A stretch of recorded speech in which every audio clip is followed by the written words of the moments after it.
urang Sunda hiji komunitas bangsa nu boga rasa. Hiji komunitas rasa anu beragamana make rasa, make cinta, hirup handap asor ka Kanjeng Rasul teh ngahormat ngahargaan. Naon bentuk penghormatanana teu wani nyebut ngaranna. Nah, nyebut Rasul wae teu wani, kudu make kanjeng. Ai make kanjeng teh urang Sunda mah boga kabiasaan, kudu make amparan. Ai Rasul teh saha? Ai Rasul teh kasampurnaan sasampurna-sampurnana manusia.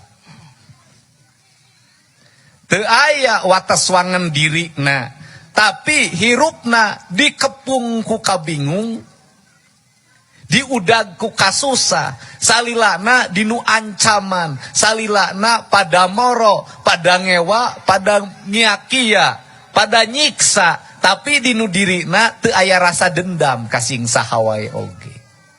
Gubragna ka alam dunya teh ngeuneurkeun jagat marcapada. Para biksu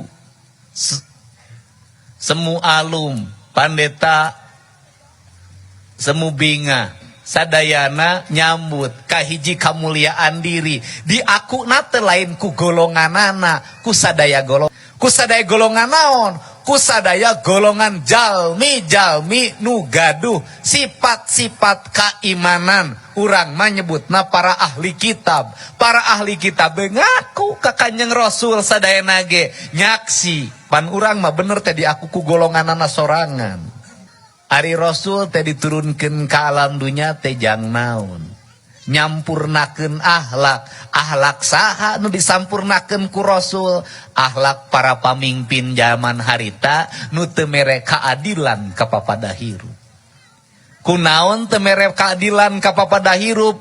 Jalma zaman harita agul ku turunan, kakawasaan diukur ku kakayaan. Jalma-jalma miskin jadi budak, teu dibere gaji, kudu digawe terus-terusan. Eta Rasul datang nyalametkeun maranehna, nyalametkeun sambaha sahaya, budak belian, dibebaskeun, dimuliakeun, diangkat martabat hirupna, dibebaskeun tinu kamiskinanana, hirup bareng jeung nu miskin, dahar satobas, inum sagelas bareng, tidinya kamuliaan diri. Urang teangan zaman ayeuna nu ahli anu disebat jalmi-jalmi nu saroleh cing tingali aya nu satobas jeung nu miskin.